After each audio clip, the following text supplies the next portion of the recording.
These weeds are a violation of Section 4.2, Sandra Kellerman announced, her manicured finger stabbing at the violation notice like she was signing my death warrant. Maintained grass lawns only, no exceptions. I stood in Elena's memorial garden watching this perfectly coiffed woman in her designer blazer treat my late wife's wildflowers like they were some kind of neighborhood plague. The purple coneflowers and black-eyed Susans swayed gently in the evening breeze, completely oblivious to Sandra's hatred. "These aren't weeds," I said calmly. "And I'm a retired police detective who spent 15 years investigating people who abuse their authority." Sandra's confident smirk faltered for just a moment, but she recovered quickly. "Your police connections won't help you here, Mr. Torres. I know exactly how to handle people who think they're above HOA regulations. If you've ever felt that surge of power when standing up to bullies who think their clipboard makes them untouchable, hit subscribe now. This showdown is about to become a masterclass in fighting back." "I'm not above anything," I replied, my detective instincts automatically cataloging her aggressive posture, the way she avoided looking directly at the memorial bench, how she kept glancing toward my kitchen window where Emma was watching. "But I do know the difference between legitimate authority and harassment." Sandra's lips pressed into a thin line. "Your wife isn't here to charm her way out of regulations anymore, is she?" The cruelty hit like a physical blow. Through the kitchen window I could see Emma's dark eyes, so much like her mother's, wide with worry as she clutched Elena's garden journal against her chest. That journal contained my wife's careful sketches of every wildflower, her notes about which ones would bloom when, and her dreams about the sanctuary she was creating for our daughter. Elena Hott de-researched each plant during her final months, choosing native species that would attract butterflies and provide year-round beauty. She'd commissioned the memorial bench from local stone, inscribed with words that still made my throat tight, "Where love grows, hope blooms eternal." Emma sat there every morning before school, talking to her mom among the flowers they'd planted together. "This garden represents my family's connection to this land and my daughter's last link to her mother," I said, keeping my voice steady despite the rage building inside me. "Elena chose every plant specifically for Emma's future." "That's very touching," Sandra said with mock sympathy. "But unauthorized landscaping is unauthorized landscaping. You have 30 days to remove everything, flowers, bench, all of it, or we'll file a lien against your property." She pulled out her phone and started taking photographs, documenting the violations with the thoroughness of someone who'd done this before. My detective training kicked in, noting how she positioned herself to capture unflattering angles, how she focused on areas that might look problematic to someone who didn't understand the garden's purpose. "How many other families have you targeted with selective enforcement?" I asked. Sandra's camera paused. "I don't know what you mean." "The Vietnamese family on Maple Street, Maria Santos and her daycare, old Mr. Patel's cultural decorations." I watched her reaction carefully. "All minorities, all working-class families who can't afford to fight back. I enforce violations equally," but her voice carried a defensive edge now. "If certain people can't follow simple community standards..." "What standards?" "The Hendersons have decorative windmills that violate the same aesthetic rules. The Johnsons installed a koi pond without architectural approval, but somehow only families like mine get through. EC dramatic violation notices." Sandra finished her photography and tucked the phone away with deliberate precision. "The difference is, those families contribute positively to our community character. They don't create disruptions or attract unwanted attention." As she stalked away, I noticed her pause by the fence line, pulling out her phone again. Even from a distance, I could see her lips moving, like she was practicing something. My old partner Morrison always said the guilty ones rehearse their lies. Emma appeared at my side, slipping her small hand into mine. "Daddy, why does the mean lady want to hurt Mommy's flowers?" I knelt down to her level, seeing Elena's fierce spirit reflected in our daughter's determined chin. "Some people don't understand that beautiful things are worth protecting, sweetheart." "But you'll stop her, right? Like when you caught the bad guys?" The trust in her voice nearly broke me. "Because Sandra Kellerman just made the mistake of threatening the wrong family's most sacred ground, and she's about to discover that some battles choose their own warriors." The next morning I walked Emma to her bus stop, still thinking about Sandra's parting words. Attract unwanted attention. What did that even mean? As Emma climbed aboard, waving goodbye through the window, I noticed Maria Santos setting up her vegetables at the weekend farmers market in the community center parking lot. The market buzzed with Saturday morning energy, families browsing local produce while kids ran between the stalls. I grabbed a coffee from the church booth and wandered over to Maria's table, which overflowed with tomatoes, peppers, and herbs that made my mouth water. "Those look incredible," I said, picking up a perfect Roma tomato. Maria's smile was tired. "Thanks, I grow them in my backyard, though apparently that's becoming controversial." Something in her tone made me look up. "Controversial? How?" She glanced around, then leaned closer. "Sandra Kellerman filed a complaint with code enforcement last month, said my vegetable garden violates the aesthetic consistency rules." Maria's hands trembled slightly as she arranged her display. Inspector came out, took pictures, made me feel like a criminal for growing food. My detective instincts sharpened. What happened? Nothing, thankfully. The inspector said vegetables aren't prohibited, just has to be neat and orderly. But Sandra wasn't done. Maria's voice dropped. She reported my home daycare to the state, claiming I was running an unlicensed commercial operation. The coffee turned bitter in my mouth. Your daycare? 3 weeks of hell. Investigators showing up during snack time, 12 kids under 5, all crying because strangers were taking pictures and asking questions. Maria's eyes filled with tears. Parents started pulling their children out before the investigation even finished. I lost half my business. I bought several tomatoes I didn't need, giving Maria time to compose herself. Around us, other vendors chatted with customers, but I was starting to see the community center differently. Not just as a gathering place, but as a refuge for people Sandra was systematically targeting. Has she gone after anyone else? Old Mr. Patel. Maria nodded toward the spice vendor 3 stalls down. Show him your violation notice. He'll understand. I found Mr. Patel arranging small containers of cardamom and turmeric with the precision of someone who'd been doing this for decades. His weathered hands moved carefully, but I noticed official papers tucked under his cash box. Mr. Patel, I'm Mike Torres from Oak Street. Maria Santos suggested we talk. His kind eyes immediately clouded with recognition. Ah, you're the one with the beautiful flower garden. My wife always admired it when she was alive. Santos. Draw Kellerman is trying to force me to remove it. Mr. Patel's face hardened. He pulled out the papers from under his cash box. 3 violation notices, all bearing Sandra's signature.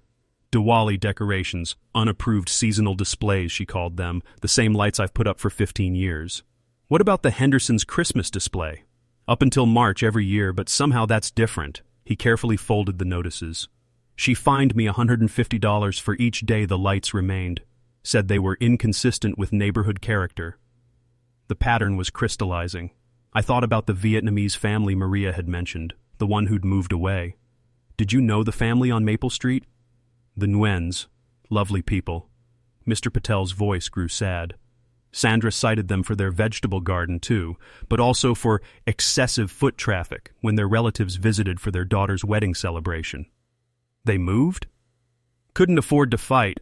Mr. Nguyen worked 2 jobs already, and Sandra threatened liens if they didn't comply with every violation. He gestured helplessly. 3 families in 5 years, all forced out by someone who thinks diversity is a violation. I helped Mr. Patel pack up his spices as the morning crowd thinned. The community center, which had felt welcoming an hour ago, now felt like a place where Sandra's victims gathered to support each other through her campaign of harassment. Walking back through the parking lot, I saw Sandra's white Lexus parked near the exit, and my blood ran cold. She was photographing license plates of vendors' cars, documenting who participated in the farmers market, building files on her next targets. This wasn't just about my family's garden anymore. Sandra was running a systematic campaign to reshape our neighborhood by driving out anyone who didn't fit her narrow vision of community character. But systematic campaigns leave patterns, and patterns are exactly what I'd spent 15 years learning to recognize, document, and dismantle. Sandra had just escalated from individual harassment to community-wide discrimination, and that changed everything. The question was, how many more families would she destroy before someone stopped her? That Tuesday afternoon, I was helping Emma and 3 school friends set up a small birthday celebration in the backyard when the patrol car pulled into my driveway. Through the kitchen window, I watched Emma's face go pale as she spotted the police cruiser, her hands freezing mid-pour on the lemonade she'd been serving. "Stay here, girls," I said gently, stepping outside to meet the approaching officer. The woman walking up my driveway looked to be in her mid-30s, Asian, with the careful posture of someone who'd learned to read situations quickly. She paused at Elena's memorial garden, her eyes taking in the wildflowers with what looked like genuine appreciation before her expression shifted back to professional neutrality. "Mr. Torres, I'm Officer Rachel Chen, Metro Police. We received a noise complaint about your property."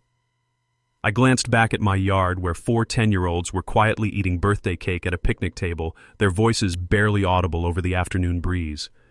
The most noise they'd made was singing Happy Birthday 15 minutes earlier. "Noise complaint?" I kept my voice even, though every alarm in my detective brain was sounding. "What kind of noise?" Officer Chen consulted her notepad, but I could see the hesitation in her movements, the way she avoided direct eye contact. Complainant reported loud music and possible safety violations involving children. Her discomfort was obvious. She shifted her weight from one foot to the other, her jaw tight with what looked like frustration. Through the backyard gate we could both see Emma and her friends, sitting peacefully around the small table, speaking in the hushed tones kids use when they know adults are discussing something serious. "Officer Chen, there's no music playing. Those girls have been outside for maybe 20 minutes. And the loudest they've been was singing one verse of Happy Birthday." "I can see that." She closed her notepad with more force than necessary. "Mr. Torres, I know who you are. Detective Morrison spoke highly of you when we worked that robbery case on 5th Avenue last year." That explained her obvious discomfort. No cop enjoyed responding to harassment calls against respected colleagues, especially when the complaint was so obviously frivolous it bordered on insulting. Rachel glanced toward Sandra's house across the street, where I could see movement behind the front window. Sandra was watching our conversation, probably timing how long it took and taking notes for her next complaint. "Can I speak frankly?" Rachel asked, stepping closer to the porch where Sandra couldn't overhear. I nodded. "This is the 4th call we've received about your address in the past 6 weeks. Always the same complainant, always reports that don't match what we find when we respond." Her voice carried the frustration of a professional being used as a weapon. "Last week, Mrs. Kellerman reported suspicious late-night activity when your sprinkler system activated at 11 p.m. My pulse quickened. 4th call. Noise violations, possible code infractions, welfare checks. Rachel rubbed her forehead like she was fighting a headache. "We're spending more patrol time on your street than we are on the drug corner downtown." The pattern was worse than I'd realized. Sandra wasn't just filing civil complaints through the HOA, she was systematically abusing emergency services to harass me, creating an official paper trail that could be weaponized later. "She asks a lot of questions during these calls," Rachel continued, her voice dropping lower. "Wants to know about our response protocols, what constitutes reasonable grounds for property searches, how we handle weapons-related calls." My blood went cold. Weapons calls? She's particularly interested in what would trigger a SWAT response. Claims she wants to understand officer safety procedures for neighborhood watch purposes. Rachel's expression grew troubled. In my experience, people who ask those kinds of detailed questions are usually planning something. Behind us, I heard Emma's nervous laugh as she tried to keep her friends entertained despite the police presence. These girls should be worried about birthday games and sleepover plans, not wondering why cops kept showing up at their friend's house. "Officer Chen, I have concerns about Mrs. Kellerman's escalating behavior pattern." "So do I." She looked back toward Sandra's house, where the curtains had shifted again. "Mr. Torres, keep documenting everything. And if you have specific safety concerns about your family—" "I do, especially with my daughter involved." Rachel nodded grimly. "I'll make sure my sergeant reviews the complete call history for this address. If this becomes a criminal harassment matter, you'll want that documentation." She paused. "And sir, if Mrs. Kellerman calls in any kind of emergency situation here, especially anything involving weapons or immediate danger, we'll respond appropriately, but we'll also be looking very carefully at the circumstances." After she left, I sat on Elena's memorial bench, watching Emma and her friends try to salvage what was left of the birthday celebration. Sandra had just escalated from civil harassment to abuse of emergency services, and she was gathering intelligence about police response protocols. The question wasn't whether she'd try something more dramatic. It was when and how prepared I'd be to protect my family when she did. 3 days after Officer Chen's visit, I found myself standing in the cramped strip mall office that housed Kellerman Associates Legal Services, clutching a certified mail envelope that had arrived that morning. Sandra sat behind her metal desk like a queen holding court, surrounded by filing cabinets and legal reference books that seemed designed to intimidate rather than inform. Mr. Torres, right on time, her smile was all teeth and no warmth. I assume you received my formal notice? I placed the envelope on her desk without opening it. The return receipt showed Emma's confused signature. Sandra had deliberately sent legal threats to our house when she knew I'd be at work, and my 10-year-old would be the one receiving certified mail about potentially losing her home. You sent foreclosure threats to my daughter? I sent properly filed lien documentation to the property address. Not my fault if children answer the door. Sandra opened a thick folder labeled with my address. Perhaps if you'd responded to previous violation notices, we wouldn't need such formal measures. The folder was at least 2 inches thick, stuffed with photographs, complaint forms, and official-looking documents. She spread several papers across her desk like she was dealing cards, each one stamped and dated with bureaucratic precision. Unauthorized landscaping maintenance violations, totaling $1,847, she read from the top document. Structural addition installation without architectural approval, $695. Administrative processing fees, $305. Her finger traced down the itemized list. Total outstanding balance, $2,847, plus accruing daily penalties. Those are fabricated charges.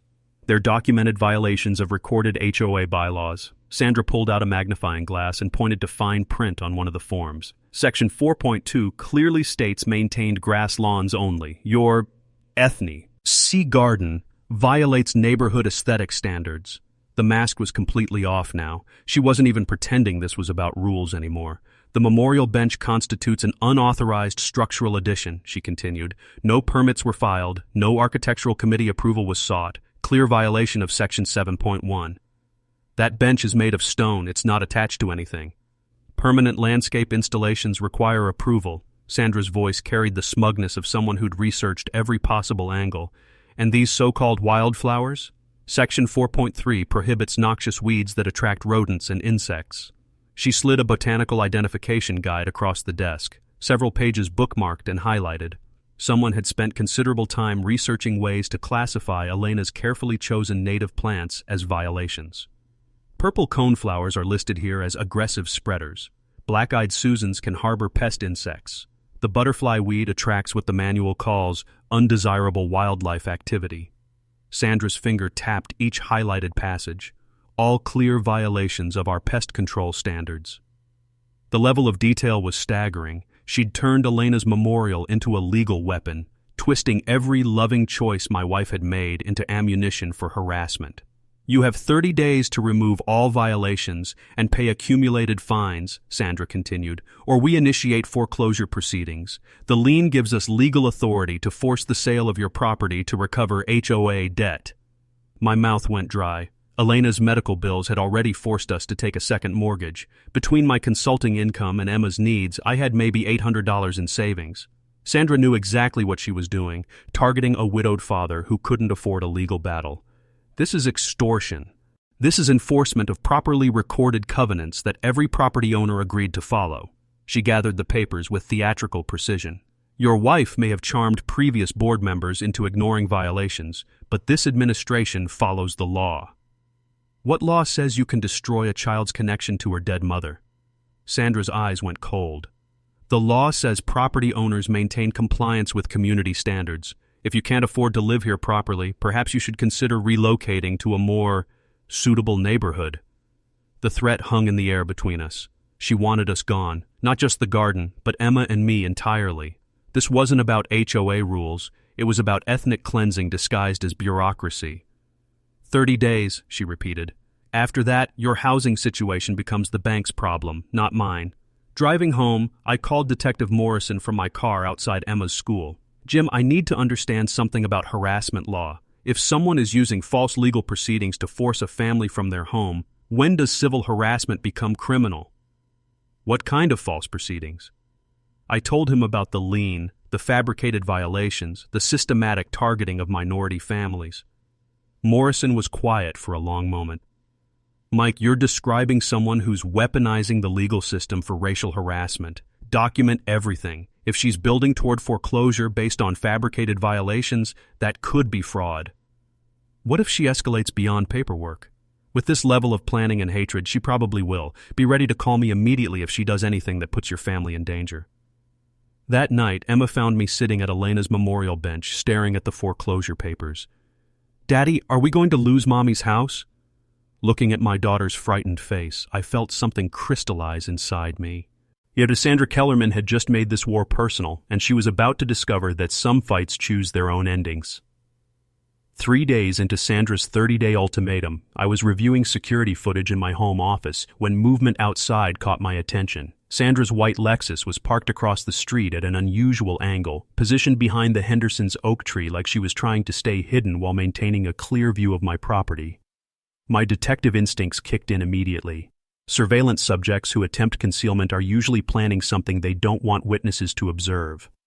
I minimized my laptop screen and moved closer to the window, staying in the shadows where she couldn't see me watching.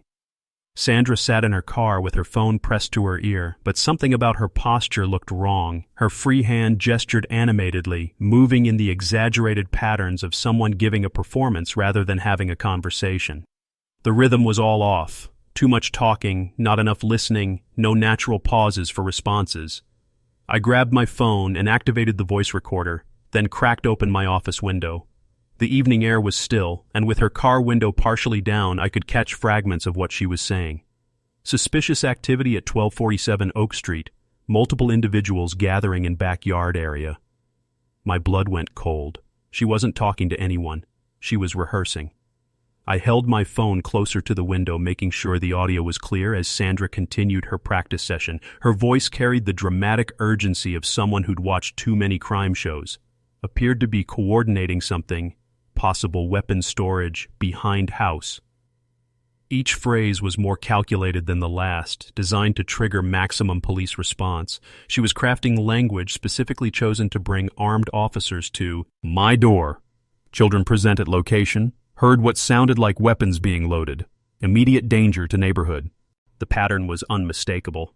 Sandra was planning to call in a false emergency report, and she was testing different scenarios to see which version would sound most convincing to a 911 dispatcher. I watched her run through the performance 3 more times, each rehearsal slightly different, but hitting the same key phrases: weapons, children in danger, immediate threat. She knew exactly which words would escalate a routine call into a SWAT response. When she finally drove away after 20 minutes of practice, I immediately transferred the recording to my computer and called Detective Morrison. "Jim, I need you to listen to something. Sandra Kellerman just spent 20 minutes outside my house rehearsing what sounds like a false emergency call."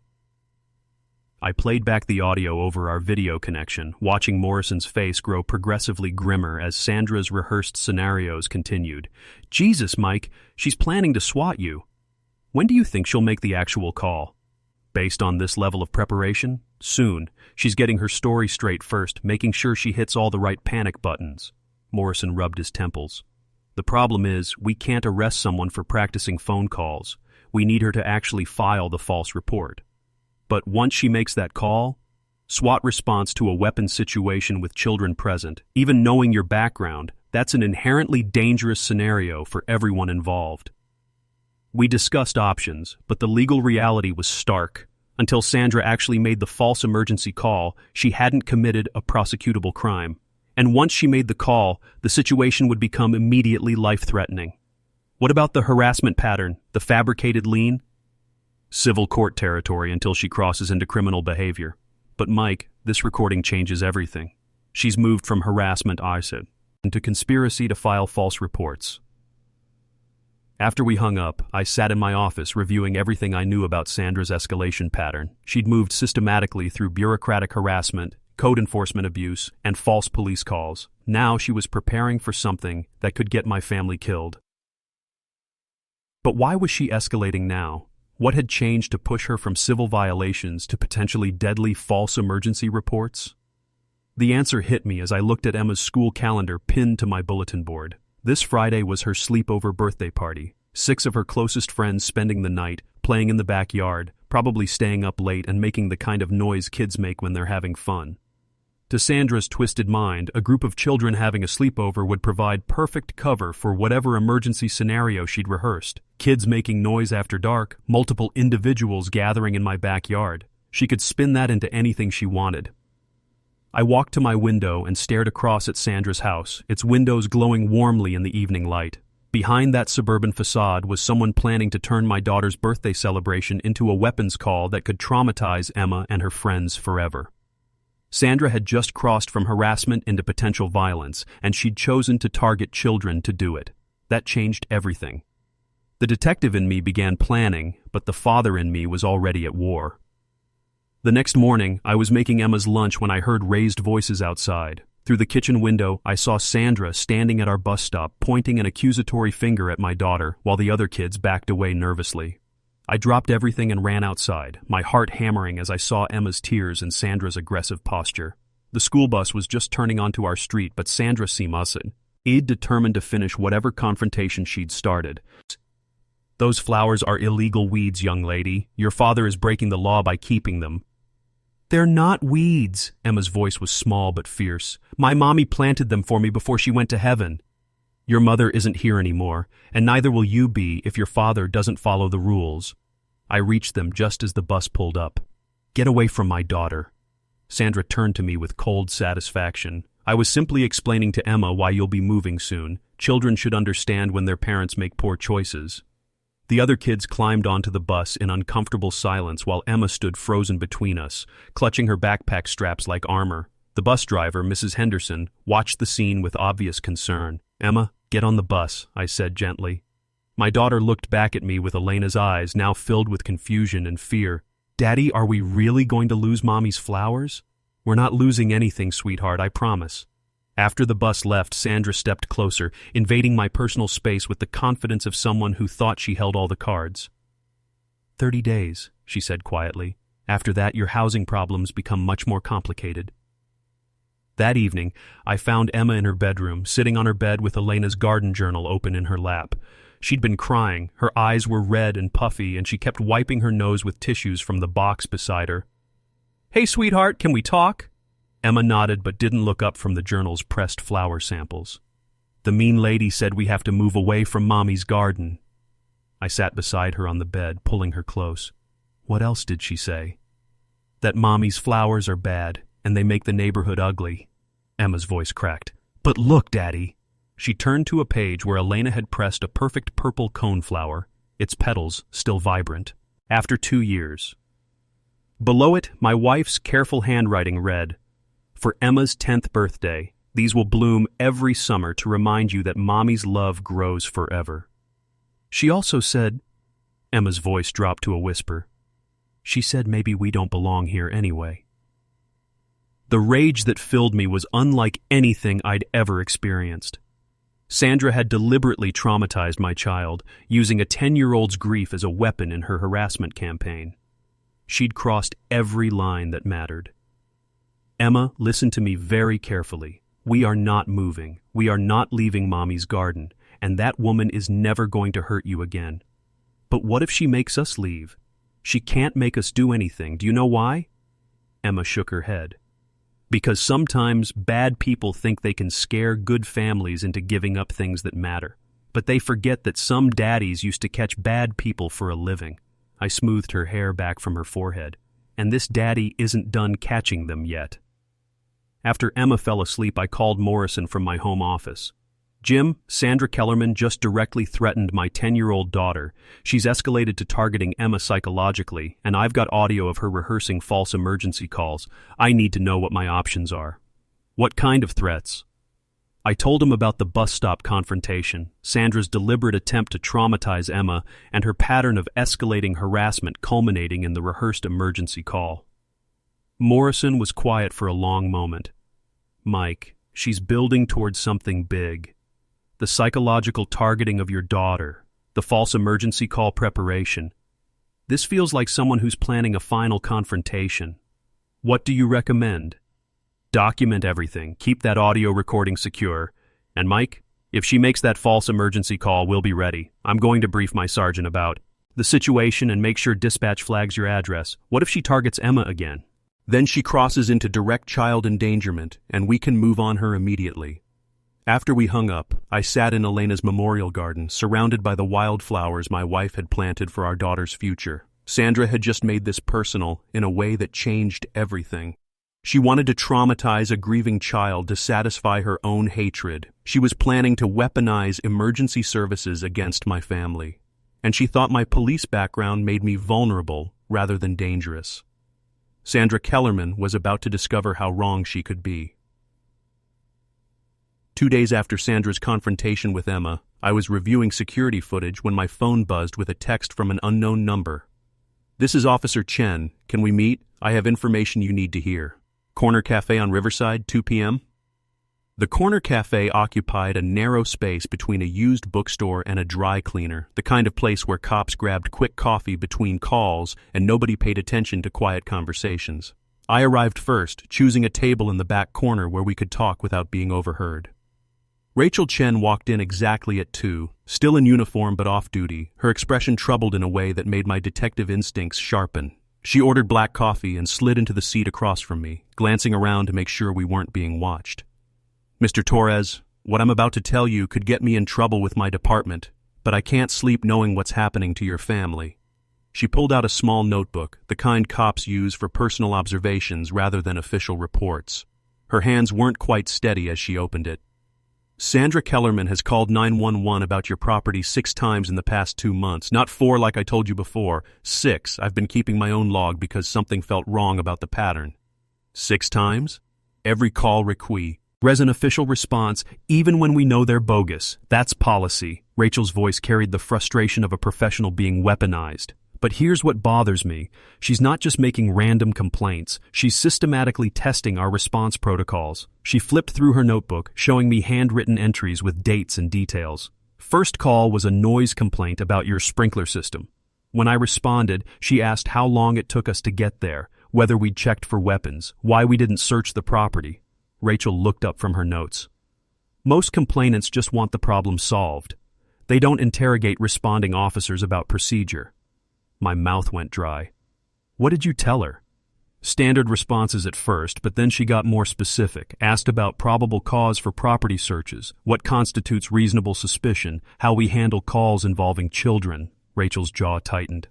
"The second call was about suspicious gatherings, when your daughter had friends over. Again, detailed questions about our search authority." She turned to another page, her handwriting more urgent.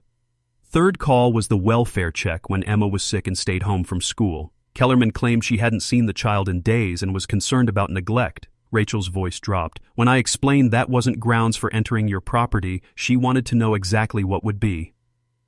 The pattern was becoming terrifyingly clear. Sandra wasn't just harassing us. She was conducting reconnaissance on police procedures, mapping out exactly what it would take to get officers inside our home with weapons drawn. "The most recent calls have been about possible weapons storage," Rachel continued.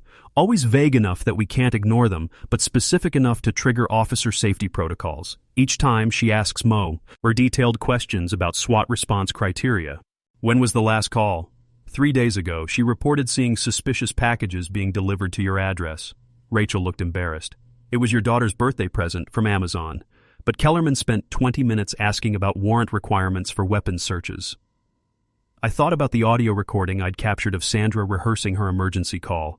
She'd been practicing the exact language Rachel was describing: weapons, children in danger, immediate threat. "There's more," Rachel said, her voice barely above a whisper. "Last week, Kellerman attended our community safety meeting. Afterward, she cornered Sergeant Martinez and asked hypothetical questions about SWAT deployment." "What kind of questions?"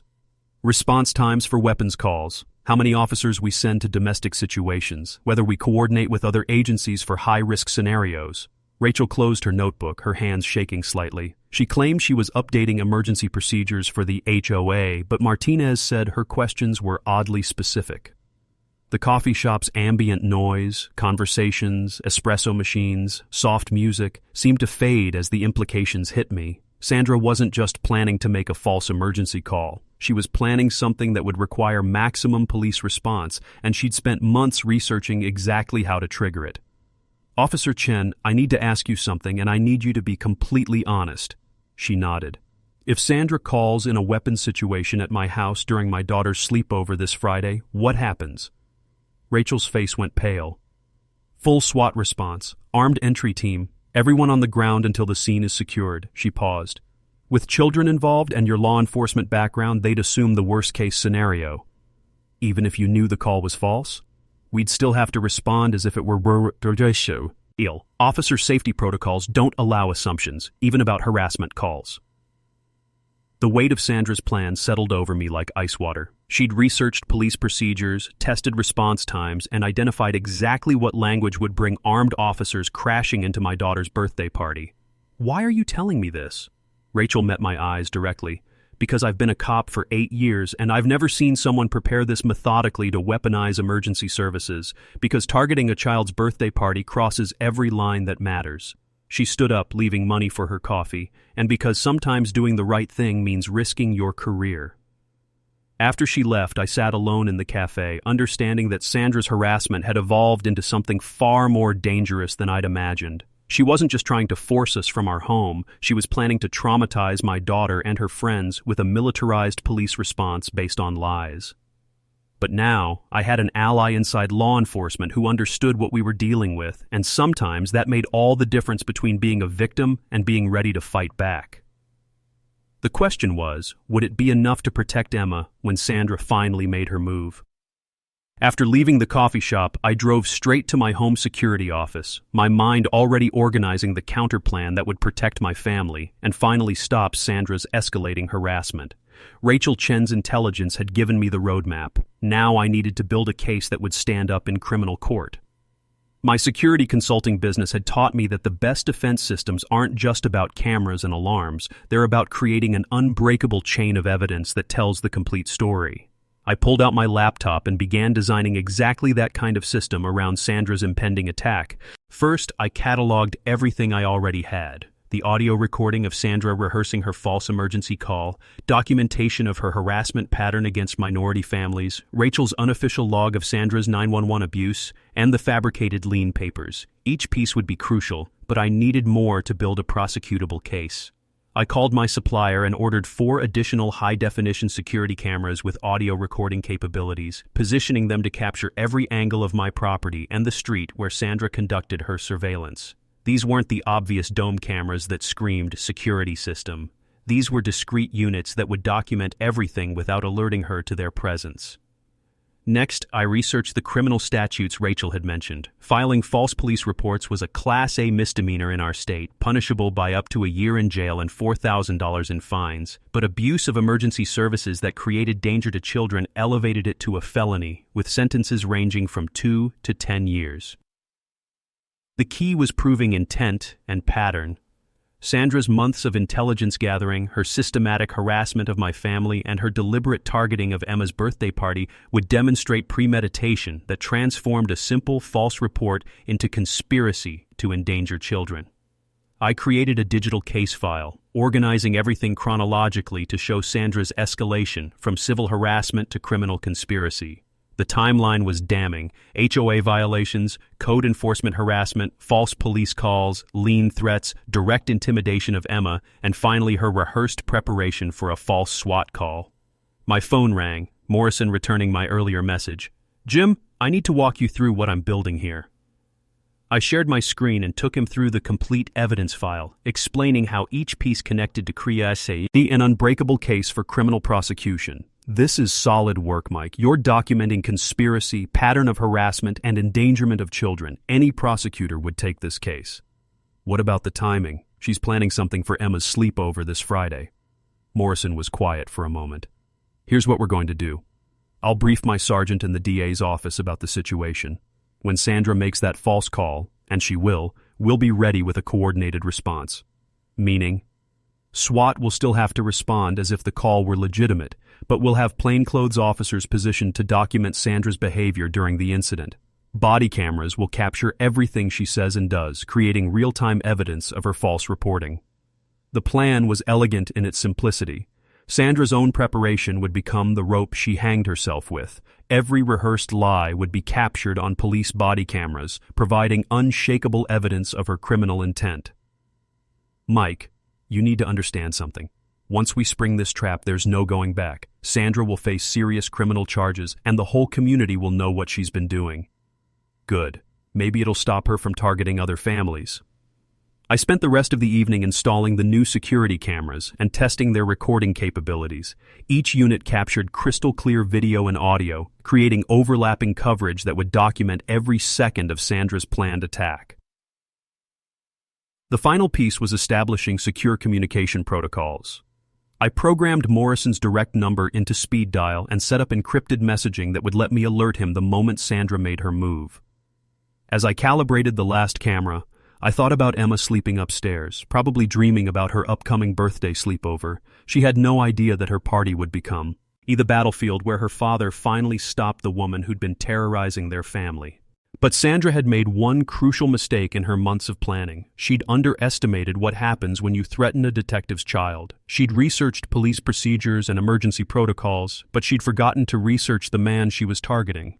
I'd spent 15 years building cases that put criminals behind bars. Now I was building the case that would put Sandra Kellerman exactly where she belonged, in handcuffs, facing a judge who would hear about every family she'd terrorized in her campaign of hatred.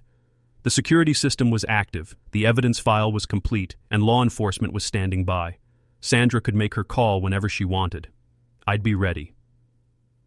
Thursday evening, I sat in Maria Santos's warm kitchen, surrounded by neighbors who'd finally found the courage to speak up about Sandra's systematic harassment. The room smelled like fresh bread and coffee, but the atmosphere was tense with shared anger and determination. "She photographed my license plate at the farmer's market last weekend," said Mr. Patel, his weathered hands clasped tightly around his coffee mug. "Then on Monday, I got a violation notice for unauthorized commercial activity because I sold vegetables to my neighbor." "Same here," Maria nodded. "Suddenly my home daycare is an unlicensed business operation again, even though the state cleared me last month." I spread copies of Sandra's harassment documentation across Maria's kitchen table, violation notices, complaint forms, and photographs showing her systematic targeting of minority families. Each neighbor's story fit perfectly into the pattern I'd been building. "This isn't random enforcement," I explained. "Sandra's been conducting a coordinated campaign to force specific families out of the neighborhood, and tomorrow night she's planning to escalate beyond harassment." I told them about the audio recording of Sandra rehearsing her false emergency call, Officer Chen's intelligence about the 911 abuse, and my coordination with Detective Morrison to document Sandra's criminal behavior. "You mean she's going to call the police on Emma's birthday party?" Maria's voice was incredulous. "What kind of person targets a child's sleepover?" "The kind who thinks terrorizing kids will break their parents," said Mrs. Nguyen, the Vietnamese grandmother who'd moved in after her family was forced out. "She drove my son away with lies about excessive foot traffic during our daughter's wedding celebration." Mr. Patel pulled out a folder of his own documentation, photographs, violation notices, and records of every interaction he'd had with Sandra over the past year. "She told my grandson that his Diwali decorations made the neighborhood look foreign and unwelcoming." The evidence was overwhelming. Sandra hadn't just targeted my family. She'd weaponized the HOA against anyone who didn't fit her narrow definition of acceptable neighbors. "Here's what's going to happen tomorrow," I said, pulling out my phone to show them the security camera feeds. "Everything will be recorded. When Sandra makes her false emergency call, law enforcement will have real-time documentation of her lies." Maria studied the camera angles on my phone screen. "You're going to catch her in the act?" "We're going to catch her committing multiple felonies. False reporting, endangering children, abuse of emergency services. The evidence we've all gathered will show this wasn't a mistake or misunderstanding. It was a calculated attack on a child's birthday party." Mrs. Nguyen leaned forward. "What do you need from us?" "Witness statements, documented harassment patterns, evidence that Sandra's behavior is part of a larger campaign targeting minority families." I pulled out prepared affidavits. "Everything you've told me tonight needs to be on record." For the next hour, we worked together compiling a comprehensive case file that showed Sandra's systematic abuse of authority. Each neighbor's story strengthened the others, creating an unbreakable chain of evidence that no prosecutor could ignore. "There's something else," Maria said as we finished the paperwork. "Sandra's been asking questions about your family's schedule. She wanted to know when Emma's friends usually come over, how long they stay, whether you supervise them outside. My blood chilled. When? Last week at the grocery store. She made it sound like small talk, but she was very specific about Friday night activities.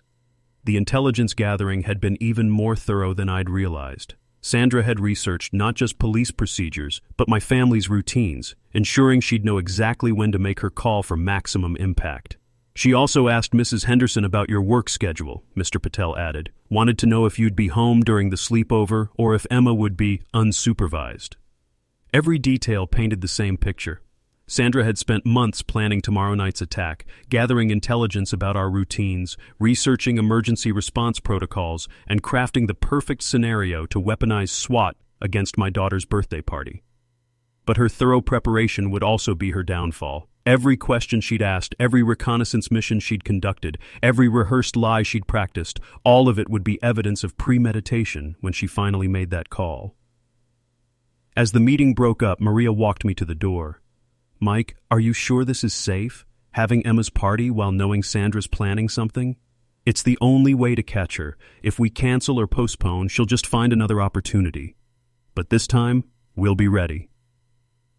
Driving home, I tested the communication protocols one more time, sendin.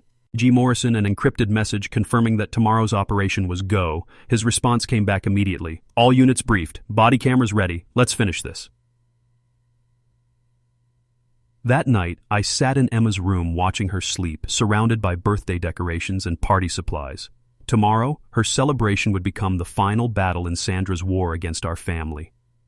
But Sandra had forgotten one crucial thing. When you target someone's child, you don't just face their anger. You face their absolute determination to protect what matters most. And that determination was about to cost her everything. Friday evening arrived with unseasonable warmth. Perfect weather for Emma's 10th birthday sleepover in Elena's memorial garden. 6 of her closest friends had arrived by 7 p.m., their sleeping bags and overnight cases scattered across the backyard like colorful islands of childhood innocence. I watched from the kitchen window as the girls played freeze tag among the wildflowers, their laughter mixing with the evening breeze. Emma looked genuinely happy for the first time since Sandra's harassment began, her smile bright as she showed her friends the memorial bench where she talked to her mother. My security system hummed quietly in the background, 4 cameras capturing every angle of the property, while encrypted communication kept me connected to Detective Morrison's team. Everything was innocuous, perfectly normal, completely legal, and thoroughly documented. "Daddy, can we make s'mores now?" Emma called through the back door. "Absolutely, sweetheart. I'll get the fire pit ready."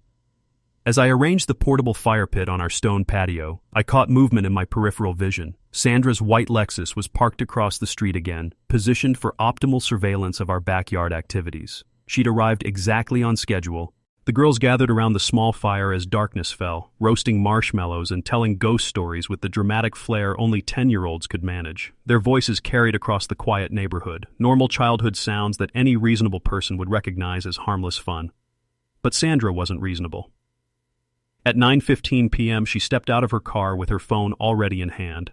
I discreetly activated the voice recording app on my secure phone, the one connected directly to Morrison's monitoring station. Through my kitchen window, I could see Sandra pacing beside her car, phone pressed to her ear. Her body language was theatrical, urgent gestures, animated pointing toward my house, the performance of someone in crisis. My encrypted phone buzzed with Morrison's message. "Call incoming to dispatch, SWAT mobilizing, stay calm." I gathered the girls around the fire pit, keeping my voice casual despite the adrenaline flooding my system. "Let's move the party closer to the house, ladies. Better light for making perfect s'mores." Emma looked puzzled, but followed my lead, herding her friends toward the patio area where they'd be clearly visible to responding officers. I needed Sandra's lies to be immediately obvious to anyone with eyes. The first sirens were audible in the distance as Sandra continued her performance beside her car. She was gesturing dramatically toward our house, probably describing the weapons activity and suspicious behavior she'd rehearsed so many times. "Mr. Torres?" Emma's voice was small and worried. "Are the police coming here again?" "It's okay, sweetheart. Just stay close to your friends." The patrol cars arrived first, 4 units with lights flashing but no sirens, per Morrison's instructions to minimize trauma to the children. I could see Rachel Chen in the lead car, her body camera recording everything as Sandra rushed toward the officers. From my position on the patio, I could hear fragments of Sandra's frantic report. Multiple suspicious individuals, possible weapons storage, children in immediate danger. Through the kitchen window, I watched Rachel Chen's reaction as she looked across the street and saw 6 10-year-old girls in pajamas sitting around a small fire pit, quietly making s'mores and giggling nervously at the police presence. The SWAT van arrived 2 minutes later, its tactical team emerging in full gear while Sandra continued her increasingly desperate performance. But their body cameras were recording everything, her dramatic gestures, her rehearsed phrases, and most importantly, the complete absence of any threat at the scene she'd reported. My secure phone buzzed. Jackpot. She's doubling down on weapons claims while cameras show kids in pajamas. Keep them visible. I guided the girls to the memorial bench area, where they sat in a nervous cluster under the porch lights. Emma pressed close to my side, her birthday crown slightly askew as she watched the surreal scene unfolding. Daddy, why is the mean lady talking to so many police officers? Because sometimes people make very poor choices, sweetheart. But don't worry, the police can tell the difference between the truth and lies. Sandra was becoming increasingly animated as the tactical team failed to find any evidence supporting her emergency call. Her voice carried across the street as she insisted they search the property, demanding immediate action against the clear and present danger she'd reported. But the danger was only to Sandra herself. Every word she spoke was being recorded by multiple body cameras, creating an unbreakable chain of evidence that would destroy her in court. At 9:47 p.m., I saw Detective Morrison emerge from an unmarked car and approach Sandra with calm authority. His body camera would capture her final attempts to justify the false emergency call, sealing her fate with her own words. The girls had gone quiet, sensing the tension despite not understanding its source. Emma's friends huddled together on the memorial bench, their birthday celebration transformed into something none of them would ever forget. But they were safe. Sandra's desperate gambit had failed completely, and now she would face the consequences of every lie she'd told, every family she'd harassed, every child she'd terrorized in her campaign of hatred. As I watched Morrison place Sandra in handcuffs beside her white Lexus, I felt Elena's presence in the garden she'd created for our daughter. The wildflowers seemed to glow in the evening light, beautiful and defiant and absolutely untouchable. Sandra Kellerman's war against our family was finally over. 3 days after Sandra's failed SWAT call, I walked into the community center carrying a folder of evidence that would end her reign of terror permanently. The emergency HOA board meeting she'd called to discuss my dangerous behavior was about to become her final public humiliation. The main hall buzzed with nervous energy as nearly 40 neighbors filled folding chairs arranged in neat rows. Sandra stood at the front podium, her perfectly styled hair and designer suit projecting the same authority she'd wielded for years. But I could see the tension in her shoulders, the way her hands gripped the lectern just a little too tightly. "Thank you all for coming on such short notice," Sandra began, her voice carrying its usual commanding tone. "We're here to address a serious threat to our community's safety and values." Maria Santos caught my eye from the third row, giving me a subtle nod of support. Mr. Patel sat beside her, his weathered hands folded calmly in his lap. Other neighbors Sandra had targeted over the years filled the seats. The Hendersons, Mrs. Nguyen, families who'd finally found the courage to face their tormentor. Me. Katoris has repeatedly violated HOA regulations and now endangered our children with his reckless behavior, Sandra continued, warming to her performance. Friday night's incident required a massive police response because of weapons concerns at his property. Murmurs rippled through the crowd. Some neighbors looked confused. They'd seen the police cars but hadn't understood what happened. Others who knew the truth watched Sandra with expressions of disgust. "The body camera footage from that incident tells a very different story," I said, standing up from my seat in the back row. Sandra's head snapped toward me, her composure cracking for just a moment. "Mr. Torres, you're out of order. This meeting follows proper parliamentary procedure. So does criminal prosecution." The room went completely silent.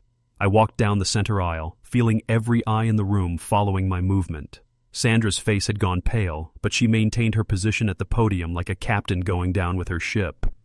Ladies and gentlemen, Sandra Kellerman called 911 Friday night claiming there were weapons and suspicious activity at my daughter's birthday sleepover. The police body cameras show 6 10-year-old girls in pajamas making s'mores around a fire pit. That's not, Sandra started. The recordings also captured Ms. Kellerman making repeated false claims about immediate danger to children, weapons storage, and criminal activity, all while those same children were clearly visible to the responding officers, singing happy birthday and eating pizza. The crowd's murmur grew louder. Mrs. Henderson leaned forward in her seat. Sandra, you called SWAT on a children's birthday party? The situation required immediate response, Sandra said, but her voice lacked its usual conviction. There were legitimate safety concerns. The only safety concern was your deliberate attempt to traumatize my daughter and her friends with a militarized police response based on lies.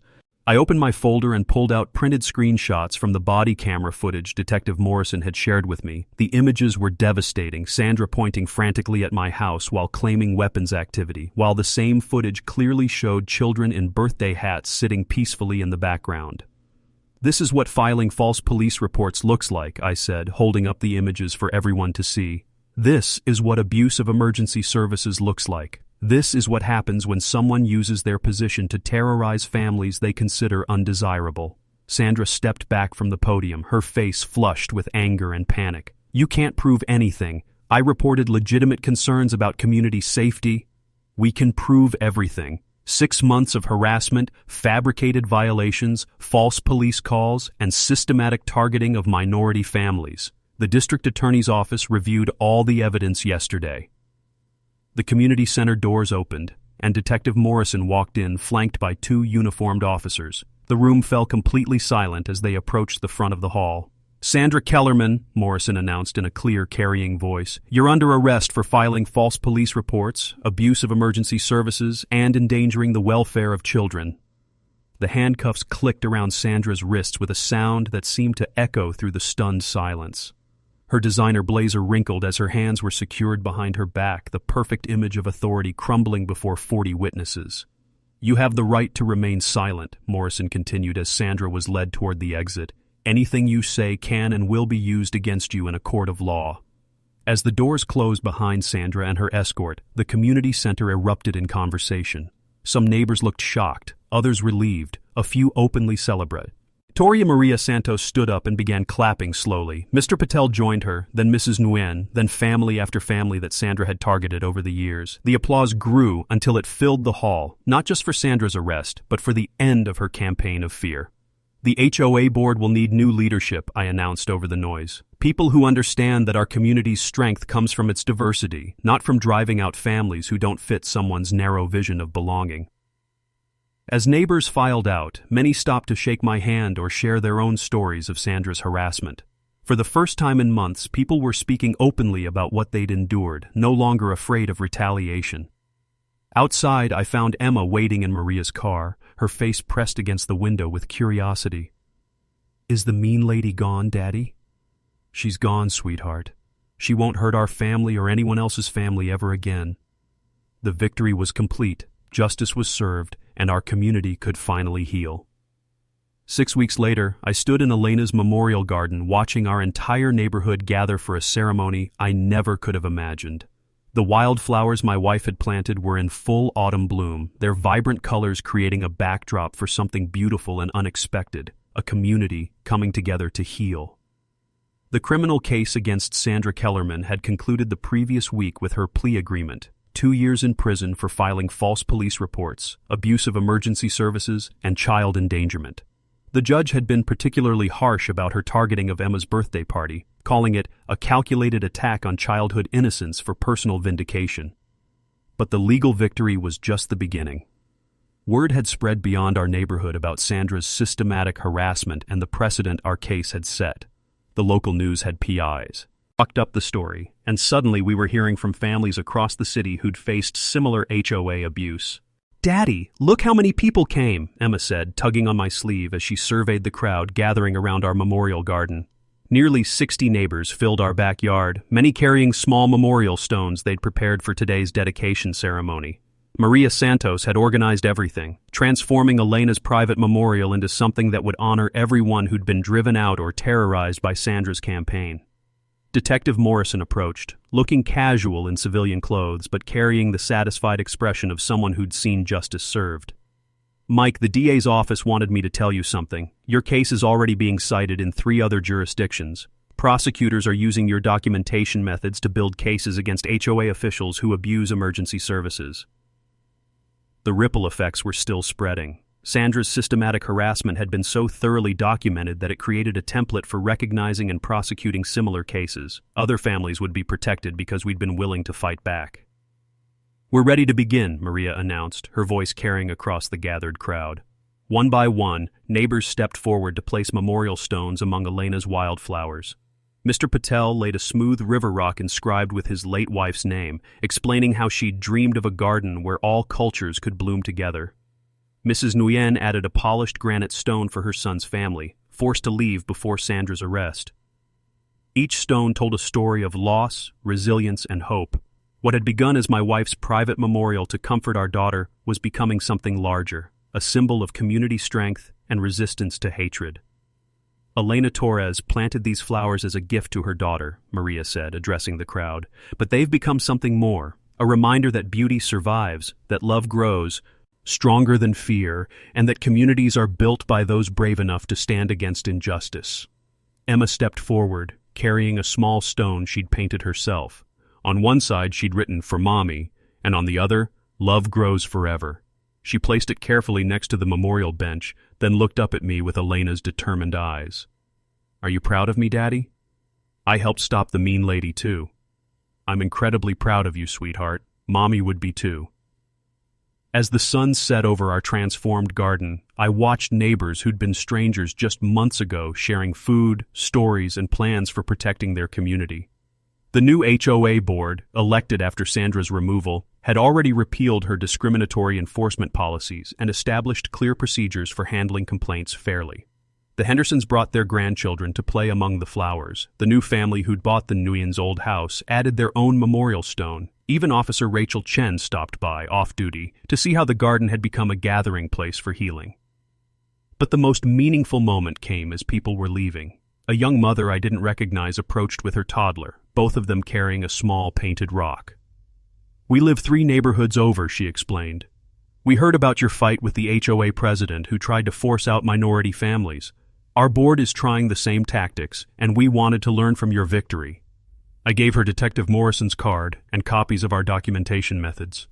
Every family deserves to feel safe in their home. Every child deserves to play in their own backyard without fear. As the crowd dispersed, Emma and I sat together on her mother's memorial bench surrounded by stones representing our entire community's losses and hopes. "The garden is bigger now," Emma observed. "That's what happens when people come together," I said. "Beautiful things grow." Looking at the memorial stones scattered among Elena's wildflowers, I realized my wife's gift had grown beyond anything she could have imagined. What started as one mother's love for her daughter had become a symbol of community resistance, legal precedent, and proof that ordinary people could stand up to bullies and win.